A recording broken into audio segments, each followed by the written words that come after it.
It started on a night so still that even the desert seemed to be holding its breath.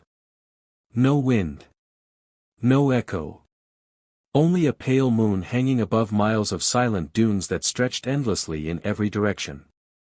The old radar station at Fort Mason hadn't picked up anything unusual for months, until exactly 2:37 a.m., when the monitors suddenly went white. The signal wasn't noise, it was a pulse, sharp and violent, like a heartbeat pounding through the wires. Sergeant Miller thought it was a system glitch, but before he could restart the console, every light in the room flickered out, and the temperature dropped so fast his breath turned to mist. Then came the sound, a deep, humming vibration that wasn't coming from outside or inside but from somewhere beneath the ground. When the power returned 30 seconds later, one of the radars showed a heat signature 10 miles north, right in the middle of the restricted desert zone, an area long abandoned after the failed nuclear tests of the 1970s. Colonel Harris was alerted. He arrived with a small response team within an hour, headlights cutting through the dust, engines echoing across the dunes. When they reached the coordinates, there was nothing but a smooth, circular patch of sand, so perfect it looked artificial, like glass poured and frozen mid-flow. The surface shimmered under the moonlight, reflecting distorted faces of the men staring at it. There was no crater, no debris, no smoke, nothing that could explain the reading. But every compass needle spun wildly, and the digital meters refused to stabilize. One of the soldiers, Private Lang, stepped onto the glassy area, and his boots made no sound at all. The air above the spot seemed thicker, as if invisible heat waves were bending reality itself. Harris ordered everyone to collect samples, but before anyone moved, Lang stopped. His body stiffened. He looked up at the moon with wide, unblinking eyes and whispered, "It's looking back." Then he collapsed. No pulse. No breath. His skin had turned ice cold, though the desert around him was still warm. They airlifted his body out immediately, but before the chopper reached the base, its instruments failed, and the pilot reported seeing flashes of light below the sand, as if something alive was moving just beneath the surface. Back at the site, Harris noticed faint impressions forming on the glassy area, shapes that weren't footprints but almost like handprints pressing upward from underneath. The men froze, listening, because the ground had begun to hum again, a low, rhythmic vibration that seemed to sync with their heartbeats. Then the radios picked up a frequency that none of their devices could transmit. It wasn't static, it was a voice, faint and distant, speaking in a language no one recognized. It didn't sound human, yet it carried a tone of warning, or invitation. Every attempt to record it failed, the audio files were corrupted instantly. When dawn finally came, the glassy circle was gone. Just smooth sand,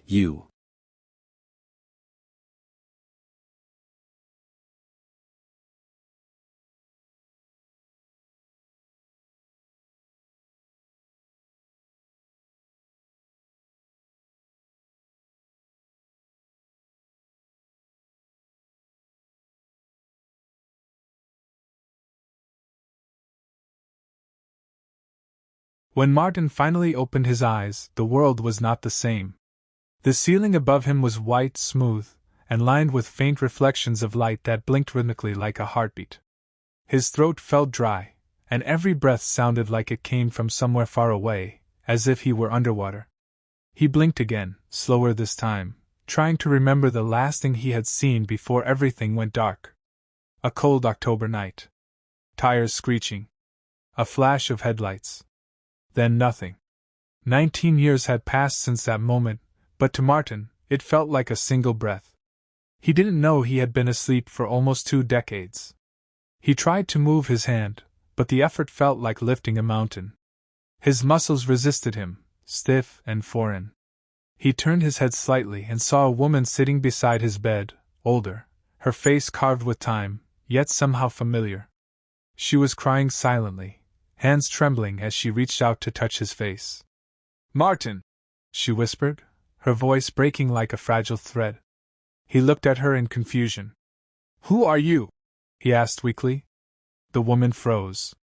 For a long moment, the only sound in the room was the steady beeping of the monitor. "I'm your wife," she finally said, her voice filled with both joy and heartbreak.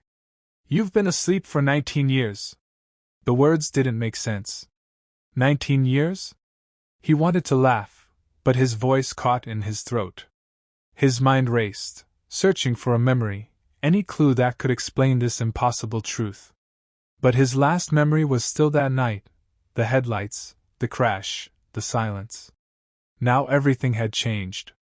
His wife, once in her 20s, was now a woman in her 40s. His own reflection in the small mirror by the bed showed an unfamiliar man. His hair was thinner, his face older, and his eyes sunken as though they carried the weight of all the years he had lost. He tried to sit up, but his body trembled violently. A nurse rushed in, gently holding him down. "Easy," she said softly. "Your body isn't ready yet." The room smelled of antiseptic and something faintly metallic.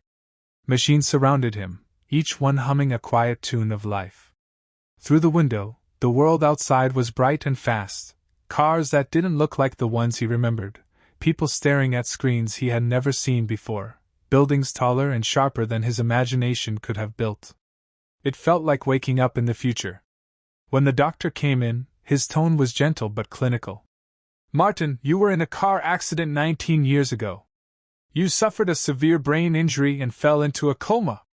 But somehow, your body never gave up." Martin's lips trembled. "And now? Now you're awake," the doctor said, almost in awe. "Against all odds." But being awake didn't mean being alive, not yet. Martin's world was a blur of faces he barely knew, voices that carried pieces of his past. His parents were gone. His younger brother was now a middle-aged man with children of his own. His wife told him stories.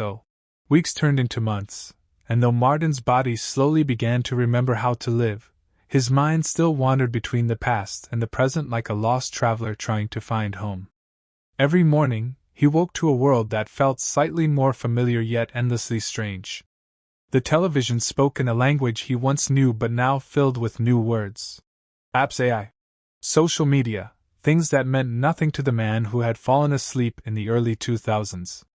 He watched cars glide silently down the road, machines answering voices, and screens replacing faces. It was both fascinating and terrifying. But deeper than that confusion was the ache of knowing that the world had continued without him.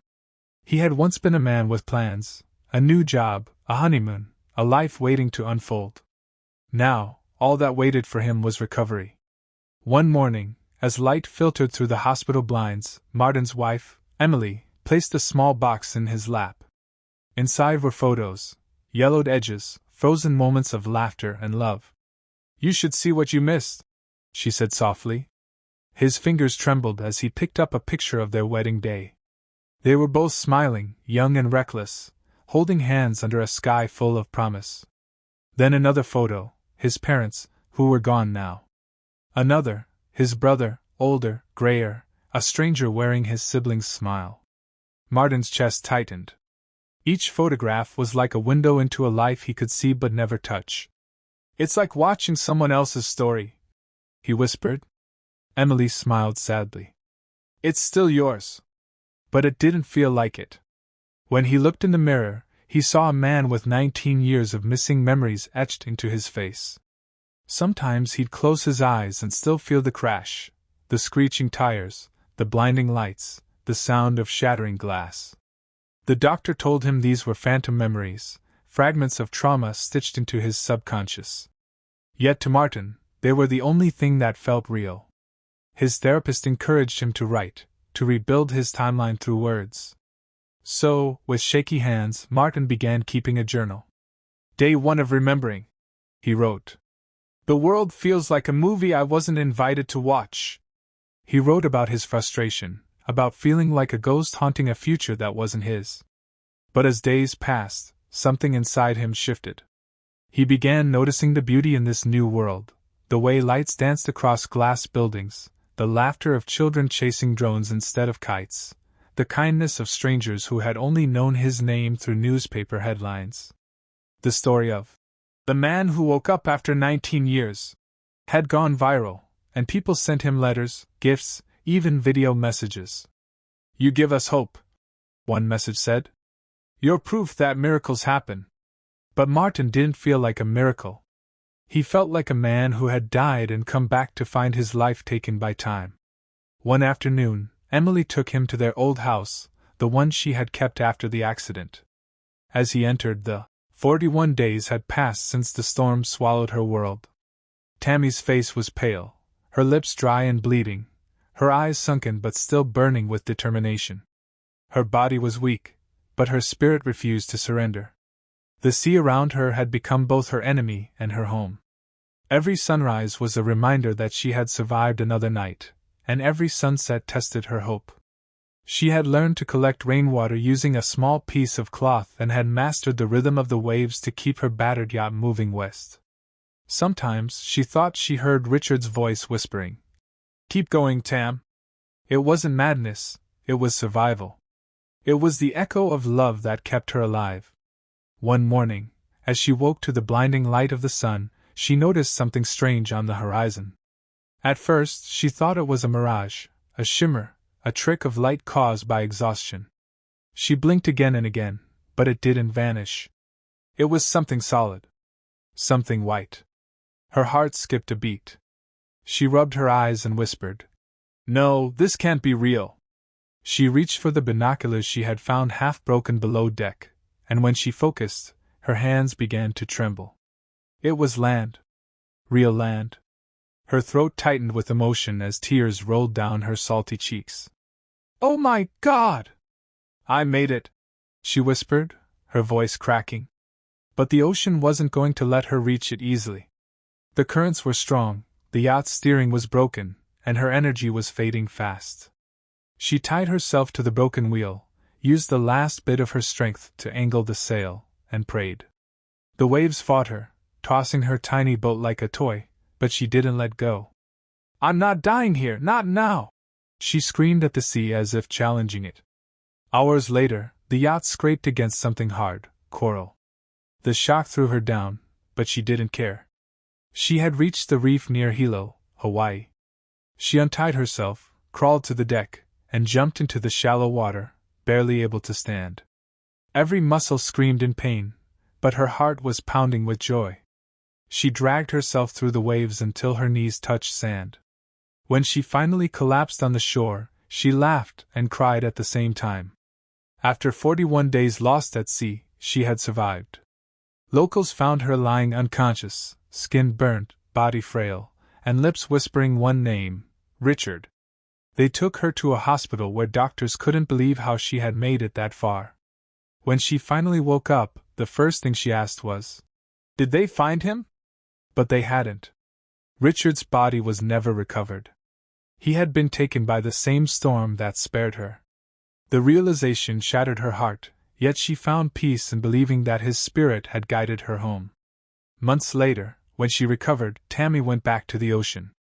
People asked her why she would return to the same sea that had almost killed her. She simply said, "Because that's where I last saw him, and where I found myself." She repaired another boat,